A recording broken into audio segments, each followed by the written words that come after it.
everyone, it's Anna. I hope you've all been doing well. I'm finally getting around to filming my review of the fifth season by N.K. Jemisin, which honestly it's pretty up there in terms of favourite fantasy series. I would say at least top 5.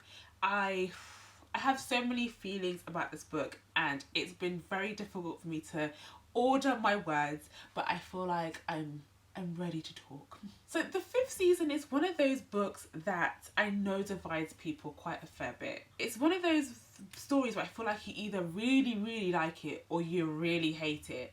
For me, when I initially first read it, it probably took after the first 50 pages. Like I always tell people this, it took me a while to get into this book. And I was reading it because the first or the person we follow, it's in first person, and so I did not enjoy that aspect of the book. And it wasn't until we really got into the flow of the next character in the story, that's when I kind of got hooked on the book. Now the story is set in a world or a land where it's pretty unstable. Every so often the world just basically implodes on itself. The plate shake, stuff happens. It's basically catastrophic events from the world, and it's called a fifth season. And so we are following pretty much one of the worst fifth seasons as it's taking place in the story. We follow a few different points of view. Forgot to mention that one of the characters comes home to find their son has been murdered by their husband, and also the daughter has been kidnapped by him as well. It's not a spoiler, it is in the blurb of the book and it happens pretty much like straight away. But I also think it's worth noting that there are a couple of instances in the book where child abuse takes place. So I think it is very important to note because that might be a trigger for some people. And what I really liked about that is this world is not a kind world to the Origin. The Origin are a people who they are able to control the plates, so they can control earthquakes and they can fix it through sensing, which is like sensing the disturbance in the plates. So we get to follow these different characters, and what I liked is that because they are different ages, we get to see how the society treats these people. We get different points of view from how the society is, because it's not a kind world if you don't fit into what their society likes. Now in terms of that, I was able to draw a lot of parallels, because I think one thing I would say, or not one thing, but I think a point that might basically frustrate people is that I wouldn't recommend really reading this as an audiobook, because a lot of the time there's a lot of reference made to different races and ethnic backgrounds in the book. Now, I could definitely draw parallels in terms of what the author was trying to say and our world, because a lot of the times you'll find that she'll talk about this certain race of people, group of people, and how their attributes and their physical attributes were beneficial to this specific world, because you were you're sort of assigned a group within the society in terms of your usefulness should a season occur. And it was sort of having, if you're a woman, having broad hips, because then you could be somebody who is, I can't remember what the word for it is. You're basically there to populate the land if a season goes down. And so for me, I really liked the parallels that I could draw there.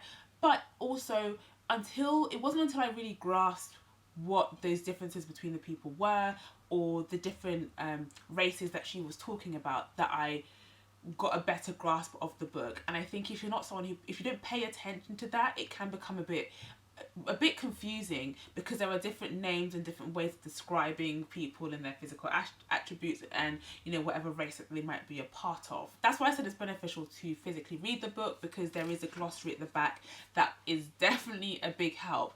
Now when I first read the book, I think I read the first 2/3 of it physically, and then I jumped into the audiobook towards the end because I wanted to listen whilst I was at work.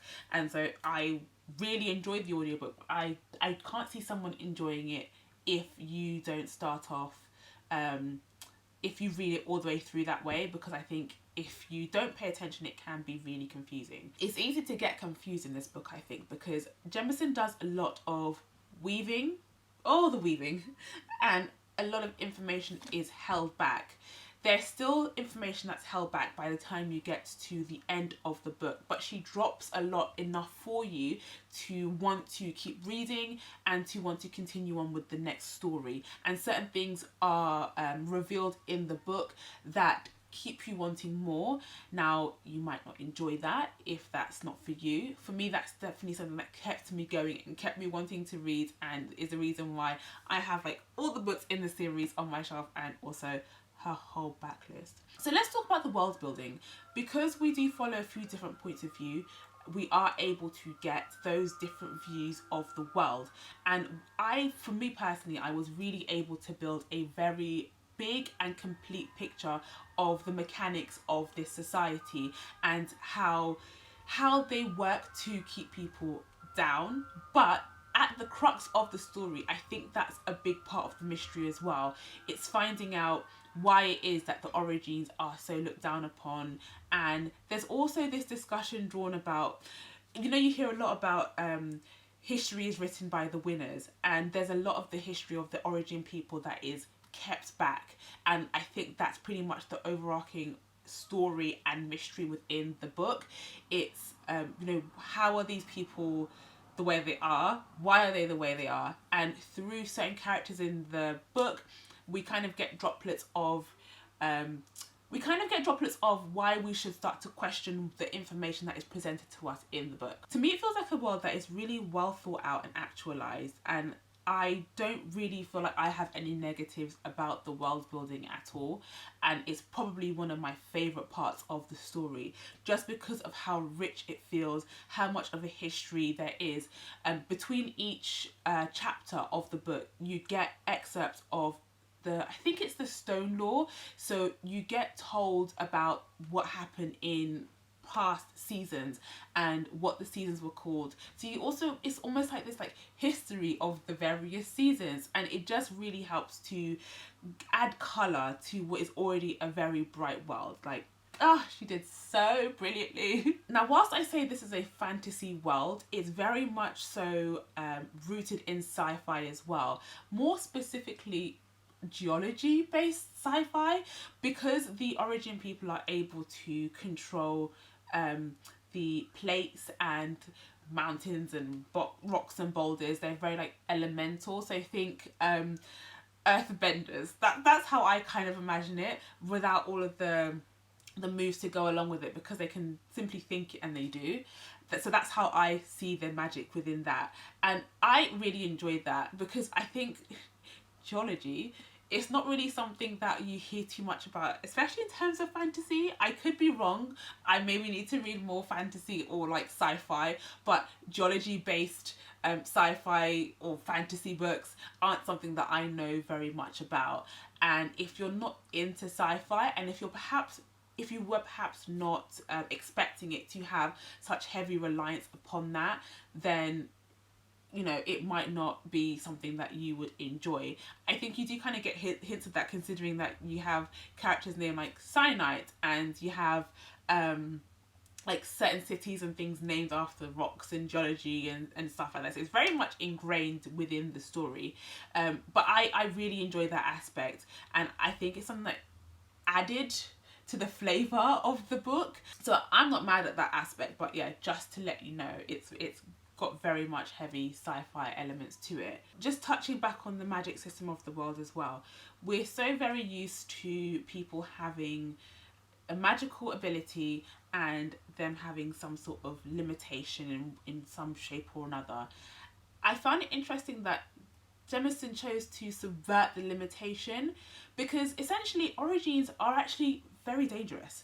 Their power is, from what it feels like, it's very limitless, and their limitation comes from the Guardians within the world. So essentially the Guardians are there to dampen down the power of the Origins. So when there's a Guardian nearby, then the Origins power doesn't really go to full effect. But I'm really intrigued to find out what it was that caused the society to turn against the Origins and made them, I guess, ignorant to their history and their culture. They didn't just arrive, something happened to either make them that way, or they maybe lived peacefully at some point. I think we kind of get clues and hints to that through one of the characters who seems to be more of the questioning characters within the book, and that's something that I'm very excited to learn more about as I get into the story. We follow three main characters in the story, which really gives us a fantastic overview of the treatment of the Origins within the world, because you kind of see what happens when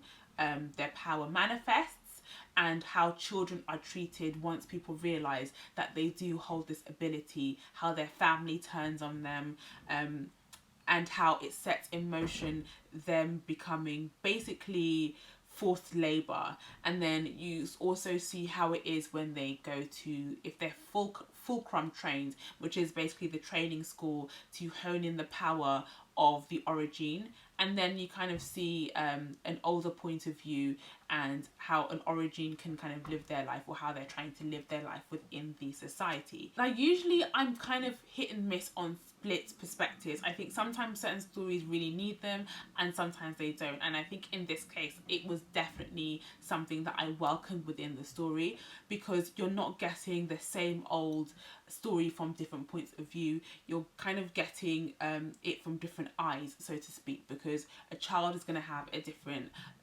a child is going to see the world differently to an adult might see it. So I think that really added great dimension to the story. We do also get an interesting array of side characters, which I think only adds to the story and the world building, and also a bit of the mystery as well, because there's still more that I want to find out, especially with certain side characters that we are introduced into the story. They add that kind of layer of mystery to the book. And if we're going to talk about the plot and I guess the writing of the book, I think it's written in a way that you're fed nuggets of the story. You're fed enough to want to, especially from each point of view, you're fed enough to want to keep going, because you can sense that we're leading up to something, and when we do get to that something, it's really a shock.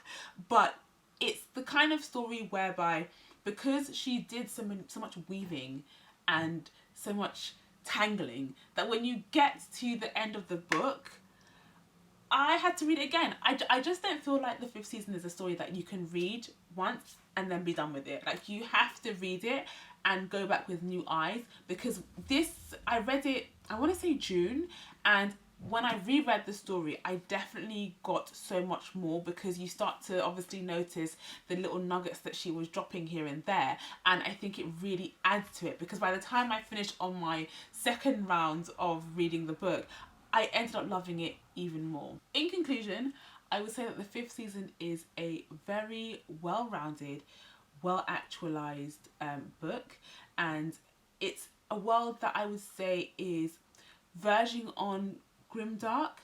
A lot of characters that you kind of question whether or not you should be rooting for them, but then you kind of are, considering that the world that it's set in, like, it does leave you conflicted and definitely leaves you thinking. Like, when you finish reading the book, I dare you to not have this book like stay with you when you're done reading this book. Like, when I finished reading this, I needed a minute. I needed to read some romance to cleanse my palate. But as you can probably tell, it's a book that I absolutely love, and I am more than excited to get stuck into the next books in the series. I've been waiting to get this review done so that I can like read the next books and not accidentally add spoilers from book 2 into this review, so now I can pick up book 2, and I am so unbelievably excited to get stuck in. So folks, that was my review of the fifth season by N.K. Jemisin, a book that I think is an actual masterpiece, but I do know it does divide people. So let me know below if you have read this book and what your thoughts are. If you agree or disagree with me, would love to hear from you.